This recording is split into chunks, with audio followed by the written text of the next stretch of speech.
Hello, hello, hello. Hey there. It is me, Keisha L. Wells. I am healing from unhealthy relationships through healthy relationships. I am managing my emotions while adulting with the help of the Holy Spirit. And I am here on today and I want to share a story with you. So, for those who don't know, at the beginning of July 4th weekend, I went to DC for the Millions Conference. It's a faith based conference for entrepreneurs. On that Sunday morning, early Sunday morning, I was approached while sitting on the plane. And first of all, it's about 5:45 in the morning. Okay, I wish I would have saw my face. I was in a row right behind first class. Now on my way to DC, I sat in like row 23.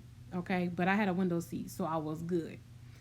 On my way back from DC to home, I was in row 7, 7E to be exact. That was my seat. I was in the middle, right? And so this man walks up to me. Everybody's getting on the plane, what have you. And this man comes up to me and is like, "Hey, do you mind, allowing my niece to sit here next to her brother, so that he doesn't feel like he's by himself?" And the row that you will be sitting in is row 21. And so I looked at him and I politely said, "No, thank you. I'm not moving. I don't want to sit in the back of the plane." I was like, "I sat in the back of the plane on my way to DC. I do not want to sit in the back of the plane on my way back to DC." And so I didn't move. He kind of looked at me like, "What? This chick just not gonna move and not be kind to my nephew? No, sir, not this morning." And so the young man, he sat next to me. He was a very polite kid. For about 45 minutes as we were, taking off, what have you. And so I guess the lady that was in the back in row 21, he asked her could she trade seats with him or whatever. And she did, which was cool. But after, reflecting on the situation that happened, I just began to think about like, yo, like, what if I would have said yes and I really didn't want to go back there? I would have been unhappy. I would have had an attitude. And it was like this boldness within me just rose up and said, "No, I don't want to sit back there. I mean, no, thank you. I'm sorry, but not sorry. I really didn't want to sit back there." And so the young lady that was sitting next to me, she was like, "Yo, cousin." And she laughed. She was like, "Now, I know I'm very straightforward, and bold, but that was bold. And I just told her, I was like, "You know what? If I would have sat back in row 21, why would I want to sit back there? I didn't want to sit by there. I had no desire to sit back there." And so I was able to, just reflect on it and just see the growth within myself. Because a year ago, I would have definitely gave up my seat unwillingly. Even though, I'm like, internally, I'm fighting like, "No, don't give up your seat."